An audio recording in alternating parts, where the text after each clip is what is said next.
বাংলাদেশ জাতীয়তাবাদী দল বিএনপির ভারপ্রাপ্ত চেয়ারম্যান তারেক রহমানের দেশে ফিরতে বাধা নেই। সম্প্রতি এমন তথ্য জানিয়েছে অন্তর্বর্তী সরকারের স্বরাষ্ট্র উপদেষ্টা লেফটেন্যান্ট জেনারেল অবসরপ্রাপ্ত মোহাম্মদ জাহাঙ্গীর আলম চৌধুরী।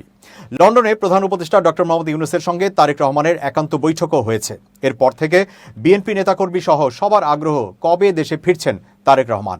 বিএনপির একটি নির্ভরযোগ্য সূত্র জানিয়েছে, জাতীয় নির্বাচনের সুনির্দিষ্ট তারিখ ঘোষণা হলে দেশে ফিরবেন বিএনপির ভারপ্রাপ্ত চেয়ারম্যান।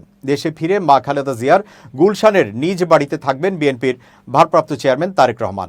সংস্কার করে বাড়িটি বসবাসের উপযোগী করা হয়েছে। গুলশান ২ নম্বরের এভিনিউ রোডের ১৯৬ নম্বর এই বাড়িটি খালেদা জিয়ার ভাড়া বাসভবন ফিরোজার কাছেই। খালেদা জিয়ার পারিবারিক সূত্র জানায়, ১.৫ বিঘা জমির ওপর এই ডুপ্লেক্স বাড়িটির নামজারির কাগজ কয়েকদিন আগে অন্তর্বর্তী সরকার তাঁর হাতে তুলে দেন। বাড়িটি আগে ভাড়ায় ব্যবহার করত multinational company British American tobacco Bangladesh. নাম প্রকাশে অনিচ্ছুক বিএনপির একজন গুরুত্বপূর্ণ নেতা বলেন, ৬ মাস আগে বাড়িটি এই কোম্পানি ছেড়ে দিয়েছে। এরপর এটি তারেক রহমানের থাকার উপযোগী করে প্রয়োজনীয় সংস্কার করা হয়েছে। এই বিষয়ে জানতে চাইলে বিএনপির স্থায়ী কমিটির সদস্য ইকবাল হাসান মাহমুদ টুকু বলেন, তারেক রহমান দেশে ফিরলে অবশ্যই তার থাকার মতো উপযুক্ত বাড়িতে থাকবেন। দেশে ফেরার তারিখ ঘনিয়ে এলে তার বাসস্থানের বিষয়ে দল ও পরিবারের উদ্যোগ দৃশ্যমান হবে। ১৯৮১ সালের ৩১ মে রাষ্ট্রপতি থাকা অবস্থায় জিয়াউর রহমানের মৃত্যুর পর তার স্ত্রী খালেদা জিয়াকে রাজধানীর গুলশান এলাকায় ১.৫ বিঘা জমির ওপর অবস্থিত এই বাড়ি বরাদ্দ দেওয়া হয়।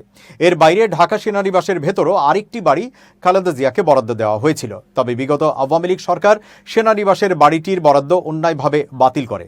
দলীয় সূত্রে জানা গেছে, বাড়ির ভেতরটাও অত্যন্ত নান্দনিকভাবে সাজানো হয়েছে। কয়েক মাস ধরে এই সাজানোর কাজ চলেছে। তারেক রহমানের স্ত্রী ডক্টর জুবাইদা রহমানও লন্ডনে যাওয়ার আগে বাড়িটি দেখে গেছেন। দলের বেশ কয়েকজন জ্যেষ্ঠ নেতা নিশ্চিত করেছেন, বিএনপি চেয়ারপারসনের গুলশান অফিসের কাছে একটি নতুন রাজনৈতিক অফিস তার জন্য ভাড়া করা হচ্ছে, যা তারেক রহমান দলের পরবর্তী নির্বাচন সম্পর্কিত কার্যক্রম পরিচালনা করার জন্য ব্যবহার করবেন। 1-11 সরকারের সময় ২০০৭ সালের ৭ মার্চ তারেক রহমানকে গ্রেপ্তার করা হয়।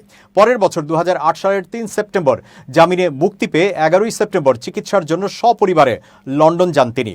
তখন থেকেই তিনি লন্ডনে অবস্থান করছেন।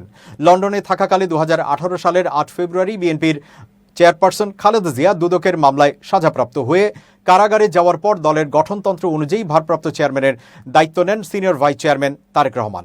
এরপর সেখান থেকেই দল পরিচালনা করছেন তিনি।